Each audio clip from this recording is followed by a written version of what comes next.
ಎಲ್ಲರಿಗೂ ನಮಸ್ತೆ ಸ್ನೇಹಿತರೆ, ನಾನು ನಿಮ್ಮ ಆಕಾಶ್ ಮಂಡಲ್. ಸ್ನೇಹಿತರೆ, ಈ ತಿಂಗಳಿನ ಭದ್ರಾ ಡ್ಯಾಮ್ ವಾಟರ್ ಲೆವೆಲ್ ಅಂದರೆ ಮೇ ತಿಂಗಳಿನ Bhadra dam water level. So ಇವತ್ತಿನ ಡೇಟ್ದ ಹೇಳ್ತೀನಿ. 2 ಮೇ 2024ನ ಭದ್ರಾ ಡ್ಯಾಮ್ ವಾಟರ್ ಲೆವೆಲ್ 117 ಅಡಿ 6.5 ಇಂಚ್ ಆಗಿರುವಂಥದ್ದು. 117 ಫೀಟ್ 6.5 ಇಂಚಸ್ ಆಗಿರುವಂಥದ್ದು.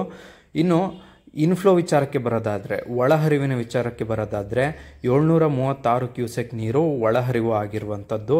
ಔಟ್ಫ್ಲೋ ವಿಚಾರಕ್ಕೆ ಬರೋದಾದರೆ ಅಂದರೆ ಹೊರಹರಿವು ವಿಚಾರಕ್ಕೆ ಬರೋದಾದರೆ 3410 ಕ್ಯೂಸೆಕ್ ನೀರು ಹೊರಹರಿವು ಆಗ್ತಿರುವಂಥದ್ದು.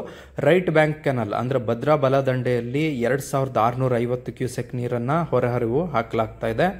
ಲೆಫ್ಟ್ ಬ್ಯಾಂಕ್ ಕೆನಲ್ ಭದ್ರಾ ಎಡದಂಡೆಯಲ್ಲಿ 380 ಕ್ಯೂಸೆಕ್ ನೀರನ್ನು ಹೊರಹಾಕಲಾಗ್ತದೆ. ಲಾಸ್ಟ್ ಇಯರ್ ಈ ಟೈಮ್ನಲ್ಲಿ 147 ಅಡಿ ನೀರು ಇತ್ತು. ಸೊ ಇದು ಇವತ್ತಿನ ಭದ್ರಾ ಡ್ಯಾಮ್ ಮಾಹಿತಿ. ಇದೇ ರೀತಿಯ ಮಾಹಿತಿಗಾಗಿ ನಮ್ಮ ಚಾನಲ್ನ ಸಬ್ಸ್ಕ್ರೈಬ್ ಮಾಡಿ ಸ್ನೇಹಿತರೆ. ಧನ್ಯವಾದಗಳು.